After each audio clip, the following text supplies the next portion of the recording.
Siap? Bisa baca? Siapa yang bisa menjelaskan?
Ada yang mencoba menjelaskan?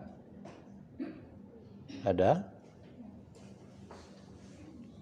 Belajar menjelaskan dengan bahasa sendiri, perparasikan sendiri gitu.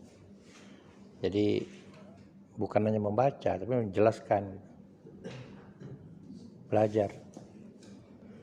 Ada?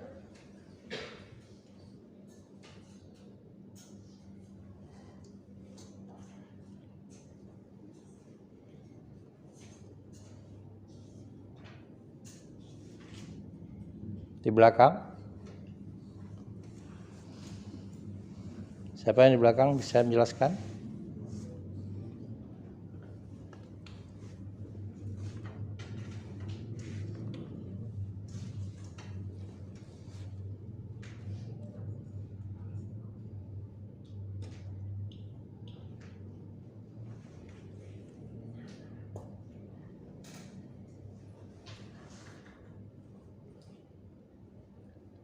Di tengah ada yang mau menjelaskan?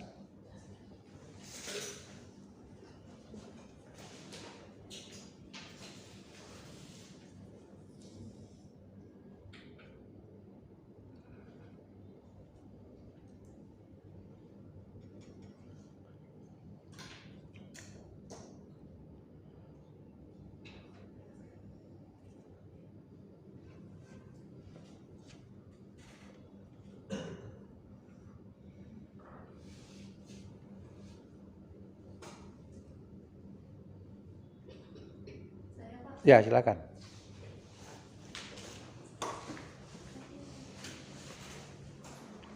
Ya, ke teman. Baiklah, saya akan menjelaskan sedikit tentang psikologi sastra. Psikologi sastra itu ialah ilmu yang mendalami sastra, mengkaji karya sastra jika dilihat dari sudut kejiwaannya. Teori ini tuh dikemukakan oleh Sigmund Freud, ya kan Pak? Iya. Jadi Sigmund Freud ini memiliki tiga unsur sistem penting, yaitu ID, ego, dan superego. Menurut Freud ini, ID itu merupakan sistem kepribadian asli paling dasar, yakni yang dibawa sejak lahir. Dari ID ini kemudian akan muncul ego dan superego. Jadi saat dilahirkan, ID berisi semua aspek psikologis yang diturunkan dikembangkan seperti insting, impulse, dan drivers. Selanjutnya setelah ID akan muncul yang namanya ego. Ego adalah aspek psikologis daripada kepribadian dan timbul karena kebutuhan organisme untuk berhubungan secara baik dengan dunia kenyataan ataupun realita. Jadi menurut Koiswara, ego itu adalah sistem kepribadian yang bertindak sebagai pengaruh individu kepada objek dari kenyataan dan menjalankan fungsinya berdasarkan kenyataan. Ego ini adalah pokoknya ego ini tuh dari eksekutif kepribadian. Nah, baru dipengaruhi oleh individu kepada objek dari kenyataan. Selanjutnya setelah ID dan ego ada namanya superego. Superego ini adalah aspek sosiologi kepribadian, merupakan wakil dari nilai-nilai tradisional serta cita-cita masyarakat sebagaimana ditafsirkan orang tua kepada anak-anaknya yang dimaksudkan dengan sebagai berbagai perintah dan larangan. Jadi superego ini lebih merupakan kesempurnaan daripada kesenangan. Superego ini adalah kekuatan moral dan etik dari kepribadian yang beroperasi memakai prinsip idealistik sebagai lawan dari prinsip kepuasan ID dan prinsip realistik dari ego. Superego ini bersifat non-rasional dalam menuntut kesempurnaan. Dia menghukum dengan keras kesalahan ego, baik yang telah dilakukan maupun baru dalam pikiran. Nah, jadi superego ini menentang atau menghukum keras kesalahan ego, baik yang telah dilakukan maupun baru dalam pikiran. Superego dalam hal mengontrol ID bukan hanya menunda pemuasan tapi merintangi pemenuhannya. Itu aja. Bukan ID, it. Apa, Pak? It. Oh, iya. Jadi ada tiga, Simon Freud itu ada memikir ada tiga pikiran Simon Freud itu. It, ego, dan superego. Ya, it itu artinya dibawa dari lahir. Dan kalau kita melihat teori psikologi yang lain, manusia itu ada yang punya paham psikologi itu ada punya tiga aliran. Ya, ada yang mengatakan begini, manusia itu lahir tuh karena membawa bakat. Dia membawa bakat. Jadi bakatnya itulah yang jadi perilakunya dia gitu. Nah, teori yang kedua itu ada teori tabula rasa, yaitu Mejalilin mengatakan bahwa manusia itu lahir dalam keadaan kosong. Lingkarannya adalah yang membuat dia, membentuk dia, membuat karakternya dia gitu. Mau jadi penjahat dia, mau alim dia, itu lingkungannya. Milieu lingkungannya. Yang terakhir ada teori konvergensi. Teori konvergensi itu begini, dia punya bakat lalu ditopang di lingkungannya. Anda punya bakat seni, memang berteman dengan orang seni, berkembanglah bakat Anda itu. Tapi kalau seandainya lingkarannya atau lingkungannya itu tidak mendukung, tidak juga berkembang. Itu teori yang dikatakan teori konvergensi dalam ilmu psikologi. Jadi saya gambarkan sedikit, dalam membedah karya sastra itu berarti seperti yang saya katakan kemarin, bahwa kita juga mengadopsi ilmu lain, itu ilmu psikologi. Dan dalam kajian ilmu psikologi sastra itu ada tiga sasaran. Ada tiga sasaran. Yang pertama, psikologi pengarang. Jadi psikologi pengarangnya, kita mengkaji dari teks itu bagaimana psikologi pengarangnya. Contoh nih, kita bicara layar terkembang. Berarti kita udah bisa membicarakan tentang, setelah baca layar terkembang itu kita tahu psikologinya si pengarang, si STA, Sultan Tadi Ali Sabana. Berarti dia punya keberpihakan dengan emansipasi wanita. Kita baca karya-karyanya Hamka. Berarti kita mengatakan bahwa Hamka ini dia sangat tidak setuju yang namanya kasta. Karena menurut agama yang membedakan manusia yang satu dengan manusia yang lain itu adalah ketakwaan. Karena itu Hamka itu banyak membicarakan tentang kasta. Di bawah lindungan Ka'bah bicara tentang kasta. Bicara tentang tenggelam duit bicara dengan kasta. Kasta dalam artian luas ya, bukan artian sempit. Kalau artian sempit itu kita tahu kenalnya di Bali. Bali aja yang kita kenal kasta. Tapi sebenarnya dalam kehidupan kita itu ada kasta. Perilaku kita yang membuat kasta itu. Kita orang mampu nih. Tahu kita punya teman orang yang tidak mampu. Lalu tanya teman Anda, orang tua Anda katakan, teman Anda siapa? Itu Bu. Nggak tahu tuh Mak. Di luar nama kerjanya bapaknya apa? Lalu nanti orang tua katakan, kalau bisa carilah teman lain. Berarti itu udah memancing kasta gitu loh. Karena enggak level gitu. Nah itu aja udah sebetulnya kita udah menciptakan kasta. Nah itu yang dikatakan oleh Hamka itu. Di bawah lindungan Ka'bah itu contohnya bagaimana anak majikan pacaran dengan anak tukang goreng, anak pembantu gitu loh. Nah itu yang dikatakan dengan, berarti kita bicara psikologinya pengarang. Ya kita bicara psikologinya pengarang. Kita bicara tentang belenggu misalnya, Arwin Pane. Lalu kita lihat Arwin Pane itu bagaimana pikiran Arwin Pane ini terhadap keluarga, terhadap hubungan antara suami istri. Gitu. Dan itu ya artinya mirip pun tidaklah terlalu mirip, tapi kita bisa lihat kenyataan gitu. Kita bisa melihat kenyataan, artinya orang yang berselingkuh tiba-tiba selingkuhannya itu merasa berdosa. Iya. Contohnya Anda lihat selama belakangan ini itu si Denis. Ya kan? Itu kan diduga-duga orang. Suaminya siapa gitu. Tapi nggak tahu lah, kita nggak bisa, dia belum ngaku gitu, belum membuka gitu. Tapi dia dikejar dosa gitu. Dan dia terbuka anaknya. Saya betul dengan dia berani, perempuan terbuka gitu. Aib loh. Tapi karena dia berani membuka diri gitu, menceritakan gitu. Bagaimana dia sudah berhubungan badan, 3 bulan setelah dia berpacaran itu dia terhubung badan. Dan dia tidak bisa melupakan juga laki-laki itu. Tapi dia merasa berdosa gitu. Iya, tapi dia ingin, tapi belum minta maaf. Nah, tapi udah diduga orang gitu, karena dia mengatakan sih yang istrinya itu artis gitu. Artis dan bawa acara. Kebetulan siapa kan bawa acara di Dahsyat pagi. Punya anak 3. Jadi ada orientasi orang seperti itu. Jadi, itu dalam keadaan nyata ya. Kita melihat psikologi. Jadi dalam psikologi sastra itu jalan pikirannya si pengarang, psikologinya si pengarang. Ya. Psikologinya si pengarang gitu. Nah, kemudian yang kedua, psikologinya tokoh, cerita, teks. Jadi jalan cerita itu kita kan tahu bahwa peristiwa itu kan ada perkembangan psikologinya.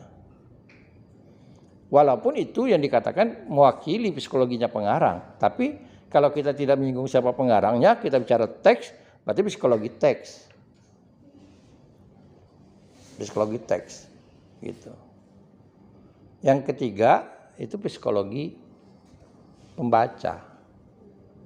Jadi saya tidak menjelaskan pada aspek itu, tapi ranah psikologi itu 3, ranah pengarang, ranah teks, ranah pembaca. Nah, karena bagaimanapun dampaknya dengan pembaca. Contoh, kita ambil contoh lah, film populer 2 Garis Biru. Ya, kan itu zaman kalian SMA ya. Iya, tapi ada yang nonton nggak? Nonton. Nah, ini contoh. Tapi apa contohnya? Artinya kan kalau kita bisa melihat psikologinya si pengarang gitu, dia mengatakan bahwa kebebasan itu sebetulnya harus diawasi juga, jangan sepenuhnya diberikan kepercayaan kepada anak. Banyak lagi yang, nah sebetulnya itu yang kita katakan dengan amanat. Amanat tersirat dan tersurat. Dan psikologinya dia. Contoh lagi misalnya tentang ruang, wilayah. Nah, Anda mungkin punya rumah gitu. Kalau orang tua yang mengerti dengan ini, dengan tata ruang di rumah, Misalnya mana yang ruang tamu, fungsinya untuk siapa saja yang hanya sampai wilayahnya di ruang tamu. Kalau sudah masuk ke ruang makan itu udah dianggap keluarga. Udah bisa makan dia gitu. Udah bisa makan dia di rumah. Artinya kita enggak basa-basi, yuk makan yuk. Berarti udah dianggap keluarga. Tapi kalau sebatas ruang tamu, itu memang dia orang lain gitu. Kalau sudah sampai ke kamar, itu udah privasi. Dan saya dari orang tua saya dibiasakan, kalau misalnya walaupun kita punya saudara perempuan, kalau nggak diizinkan masuk nggak boleh masuk. Gitu. Namanya kamar, kita kan tidak tahu kondisinya gitu. Bisa saja dalam keadaan tidak standby gitu. Karena itu kita bisa melihat kasus misalnya seorang orang tua memperkosa anaknya, karena dia masuk keluar anaknya sedang tidur. Gitu. Yang orang tidur posisinya kan bisa macam-macam. Nah, itu satu contoh gitu. Jadi kita bisa melihat bagaimana dalam 2 garis biru itu memberikan amanat, pesannya seperti itu. Pengarang loh menjelaskan itu. Ya.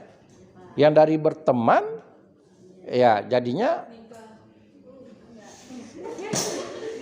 ya artinya sudah dianggap masuk ke kamar, satu kemudian meninggalkan rumah tanpa ada orang.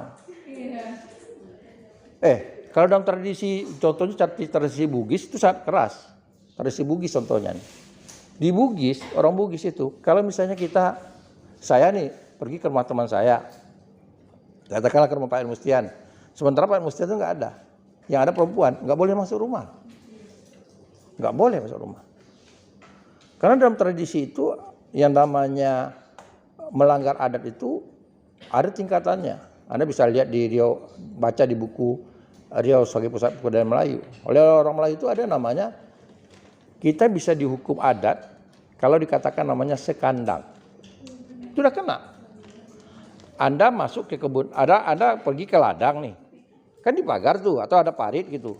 Anda kerja di pojok sana, tapi ada perempuan yang kerja di pojok sini, itu udah melanggar hukum.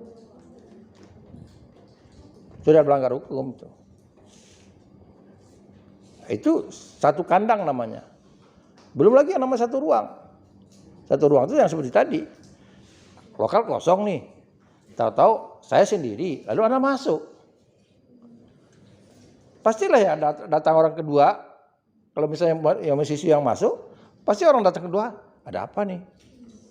Kan timbul kecurigaan orang, itu sudah melanggar adat. Sudah melanggar gitu. Jadi kalau dalam adat Melayu itu misalnya dikatakan satu kandang, satu ruang, satu sarung. Nah, satu sarung artinya memang sudah dalam satu ikatan kain gitu. Ini tingkatannya sudah sampai ke situ loh. Dendanya ditentukan oleh adat. Ini sedang bicara pada Anda tuh tentang kajian psikologi ini. Jadi kalau bicara psikologi ini, sebetulnya diarahkan kajian oleh Sigmund Freud itu adalah bagaimana pengarang, ya, pikiran si pengarang terhadap cerita itu. Ya berarti yang kalau kita kaitkan itu kajiannya itu sama dengan kajian struktural genetik. Ya, sama dengan struktural genetik. Jadi pikiran si pengarang dengan karya sastra, atau yang kedua kajian yang struktural, hanya pengarangnya saja, ceritanya aja, susunnya aja gitu. Dan terakhir, ini saya katakan itu ada teori ini berkaitan dekat-dekat hubungannya ya, karya sastra dengan pembacanya. Kan bisa kita katakan gini, seperti tadi saya katakan nonton tak nonton, tapi kan tidak semuanya berdampak positif, mengambil yang positif, bisa saja, ya, bisa saja jadinya negatif. Dulu ada di televisi namanya Aktif atau cerita tentang penjahat, bukan Aktif, saya lupa namanya, filmnya, tentang bagaimana pencuri, ya, begitu cepat dia sekian detik dia bisa mencuri gitu. Akhirnya diprotes oleh orang, sama dengan mengajarkan pencuri, sama mengajarkan pencuri. Sama juga sekarang kan antara pro dan kontra bicara tentang sulap. Kan ada orang yang membuka rahasia sulap tuh. Pesulap luar negeri itu yang bertopeng itu kan udah buka rahasia sulap. Bukannya sulap merah aja. Udah lama itu bicara seperti itu. Trik-trik sulap itu.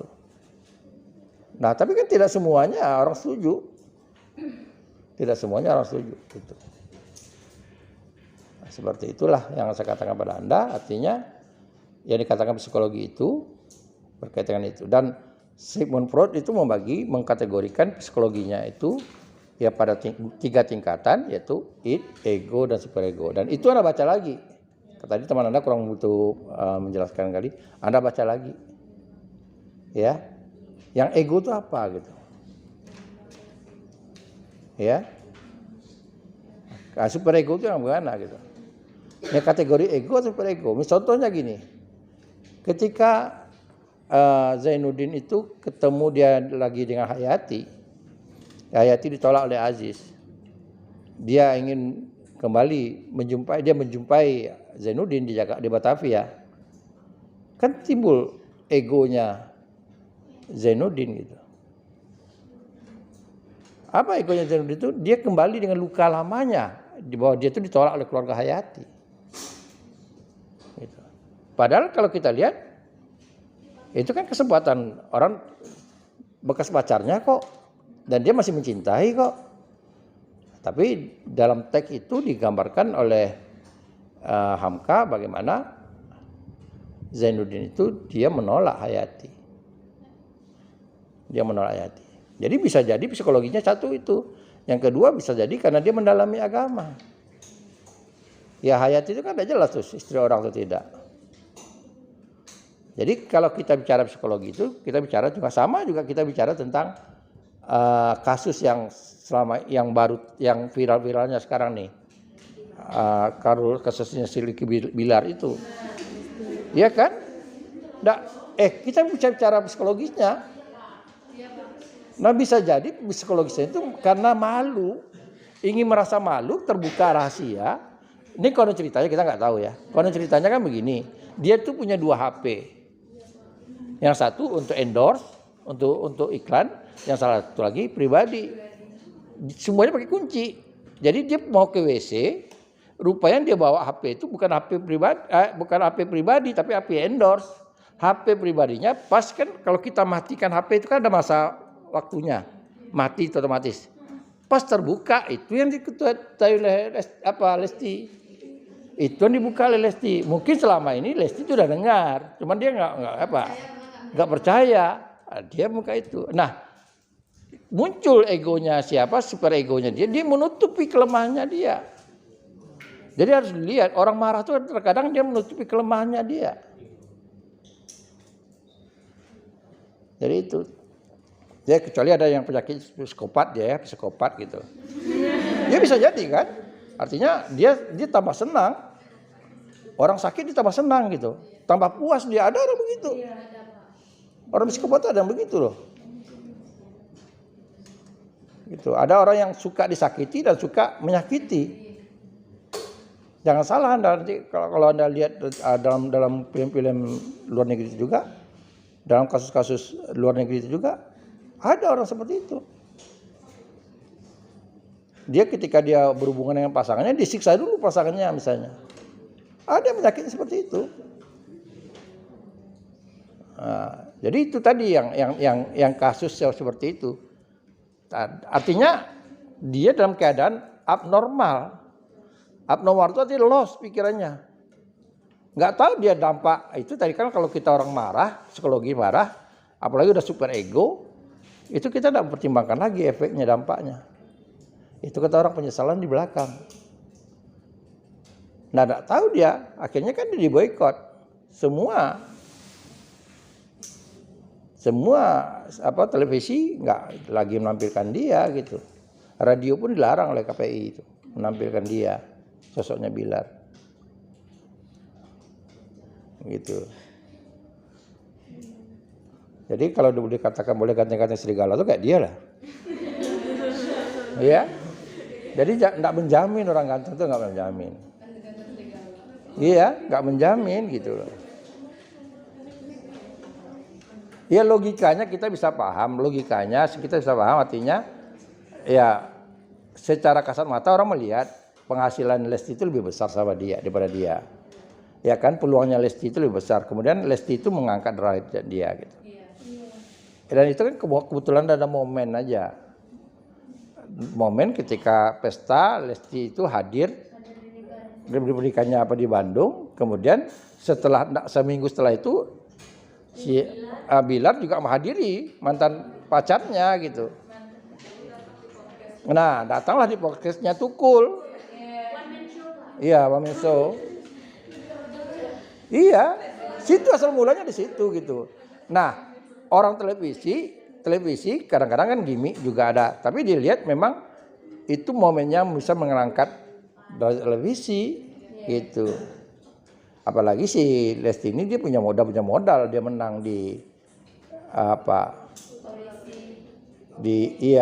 jadi karena itu diangkat gitu. Jadi oleh karena itu kadang-kadang memang begitu ya, secara psikologis orang kalau lagi jatuh cinta apapun yang jelek itu dianggap baik gitu.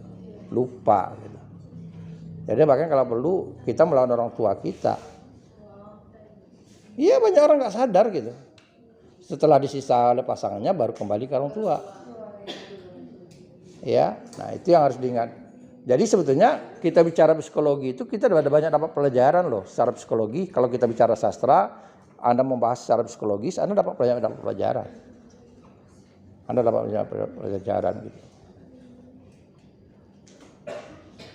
Dan itu bisa saja kalau seandainya argumen Anda itu tepat seperti yang dilakukan oleh Umar Yunus, pembelanya terhadap Maning Kundang, bisa jadi orang akan menerima apa yang dikatakan Umar Yunus gitu. Jadi ada yang mau ditanyakan tentang psikologi? Ada? Jadi tiga ranah ya, satu pengarang, yang kedua sastranya, karya sastranya, yang ketiganya baru aspek pembacanya, ya aspek pembacanya. Nah kalau kita bicara nanti ada teori resepsi itu khusus membaca. Nah bagaimana kita tahu Pak aspek pengarangnya? Kalau struktural oke lah teksnya. Pengarangnya misalnya ya kita harus cari tahu bagaimana dari teks itu kita mengkaji jiwa si pengarang. Kalau perlu dengan tadi pendekatannya dilengkapi dengan struktural genetik. Itu kelengkapannya. Nah, sama juga kalau nanti kita bicara tentang bagaimana Pak dampaknya dengan apa gitu. Dengan karya sastra itu kajiannya ya struktural. Bahagiannya itu tokoh perwatakan. Ya, kenapa wataknya jadi begini gitu.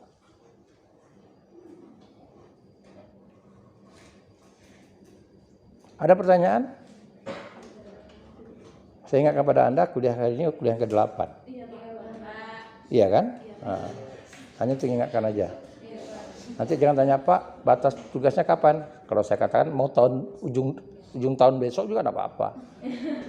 Tapi batas nilai kan enggak bisa tahun besok. Nah, itu aja. Oke? Nah, ada yang mau ditanyakan? Berarti sudah berapa teori yang kita pelajari?